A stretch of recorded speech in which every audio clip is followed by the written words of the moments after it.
I want to create the procedure in Oracle, and that procedure I want to call from Java to insert the record. So very simple, you can first create the procedure in Oracle. For example, create procedure, and you can provide the name of your procedure. For example, name of my procedure is insert employee. Now you can provide the parameter what you want to insert. I want to insert the employee number, name and salary. So I'm just declaring the variable that is ENO. You can provide the type of this ENO. So you can say that EMP dot employee number percentage type. So what happened? The employee number data type will be assigned to this variable ENO. You can provide the one more parameter over here, and that is ENM employee dot employee name percentage type. So you can say that the second parameter is ENM, and the type of employee name will be assigned to this ENM variable.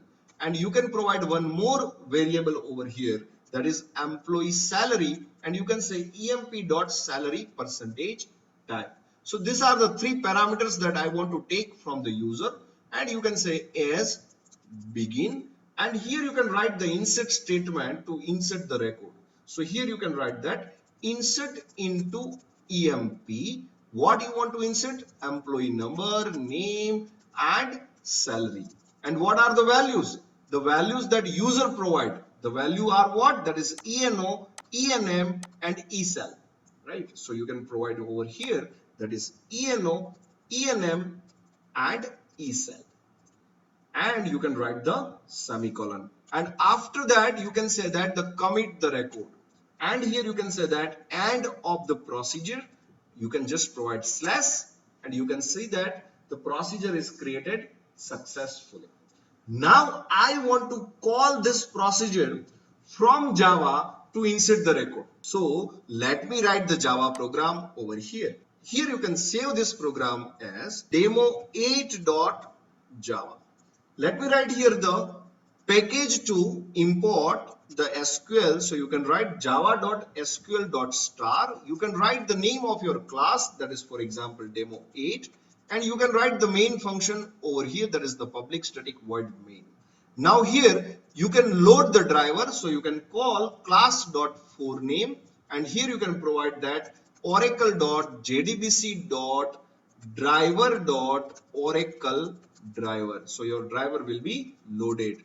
Then you can establish the connection, that connection con is equal to driver manager dot get connection is the function in which you can provide the path to your service. So you can say that the first parameter is path. So here we can say that the first parameter is JDBC colon oracle colon thin colon slash slash at the rate localhost colon 1520 is the port number, and ORCL is the name of the service.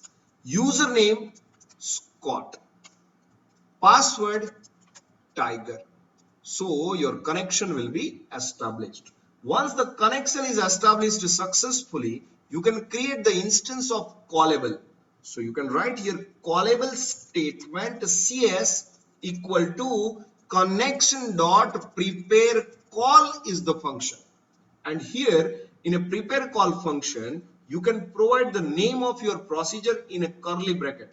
So here in a curly bracket, you can write call. Call is the keyword to execute the procedure. And here you can provide the name of your procedure. The name of the procedure is insert EMP. And here you can provide the first argument, second argument, and third argument that we will provide as a parameter. So here we can say that callable statement dot set integer. The first argument is the parameter, that is you can say that you want to call the procedure from here. So first parameter is the employee number. So I'm just providing here the employee number is, for example, 5555. Here you can write that cs.set string. Second parameter is the name of the employee. For example, name of the employee is Kapil Shukla. And here you can say that cs.set integer. Third argument is the salary. So you can say that the salary is, for example, 42,000. Now you can simply execute the callable statement. So the function is cs.execute. So once you call this, the record will be inserted into your database. You can just simply write a message over here, and that what? Record inserted successfully. So this is the way you can simply call the procedure from Java. You can save this. Now here in Java program, you can simply compile this Java C demo 8.java. Whenever you compile, you will get the error, and that is related to exception. So you can just write that throws exception. Now you can save this, and you can recompile your code, that is demo 8.java. It will compile successfully. Once it compiles successfully, you can run your code, that is java -cp ojdbc14.jar semicolon dot, and you can provide here the name of the class, that is demo 8. But whenever you run this, before that you can check the data. Is 5555 is available in the Oracle?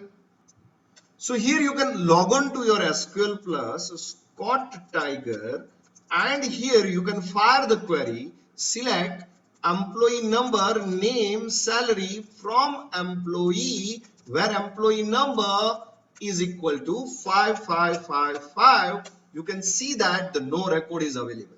Now you can execute this, that is demo 8.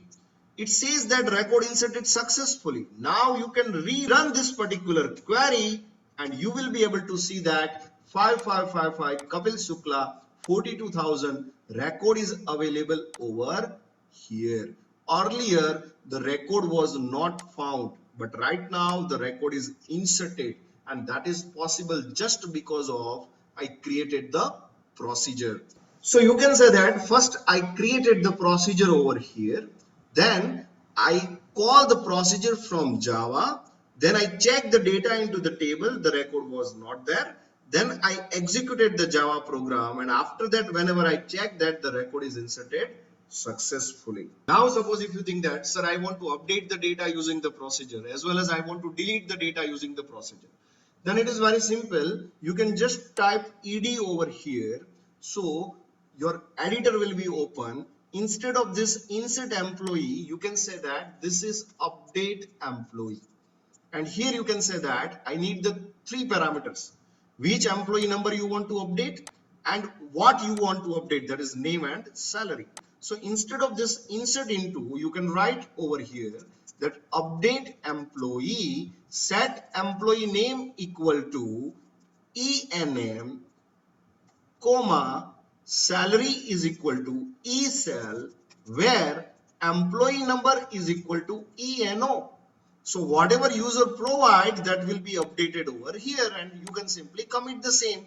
You can simply close this, you can save this, and you can write slash over here. The procedure update EMP is created over here. Now you can save this program as, instead of demo 8, you can make it demo 9. Here, instead of this insert, you can provide this is update employee. Now I need to provide the 3 parameters, 1, 2, and 3. And that 3 parameter is what? ENO, ENM, and ESAL. So it is in a sequence, right? So I don't need to change this sequence also. Instead of this inserted successfully, you can say updated successfully. Instead of this is Kapil Shukla, I want to make it over here Deven Patel. Instead of 42,000, I want to make it here 68,000. You can change the name of the class, that is demo 9. You can save this. Now here you can compile code, that is Java C demo 9.java. And whenever you compile, you will be able to run this particular code. But before you run this code, you can check the data into the table, right? So you can open the SQL also. So here in SQL, you can write the query, that is select employee number, name, salary from employee, where number is equal to 5555. So record is Kapil Shukla. Now whenever you run this demo 9, the record will be updated successfully, and you can recheck over here. Whenever you check, the data is updated over here. Now it is Deven Patel, earlier Kapil Shukla. Earlier salary was 42,000 and now it is 68,000. So you can first create the procedure. You can call that procedure from here and you can check your data. Earlier it is Kapil Shukla, but whenever you run this code, now it is Deven. So once your record is updated successfully, now I want to develop the procedure to delete the record. So it is very simple. Here you can write ed, and here instead of this update employee, you can say that this is delete employee. So whenever you delete the employee, we need the employee number only. So no need to provide the 3 argument. Only 1 argument is sufficient over here. Instead of this update statement, you can write delete from employee, where employee number is equal to ENO. What this ENO is? ENO is the variable that provided as a parameter from the user, and you can write the commit. You can simply close this, you can save this, and you can provide the slash. So you can say that the delete procedure is created. Now I want to make the changes into my program. So let me save this code as demo10.java. Now here you can just change the name of your procedure, that this procedure is delete employee. So I need to provide only 1 argument. So no need to provide the 3 argument. 1 argument is sufficient. So here you can say that delete the employee number 5555, and at last you can give the message record deleted successfully. You can change the name of your class demo10. You can save this. Now you can compile this particular code javac demo10.java. And whenever you run this particular code, that is demo10, before that you can check the data. Is this 5555 is available in the table? So here in SQL you can check that the 5555, that is Deven Patel, record is available over here. Now here you can just press enter. Your record will be deleted successfully, and you can check into your database. There will be no record found. So this is the way you can delete the record from database by calling the procedure from Java.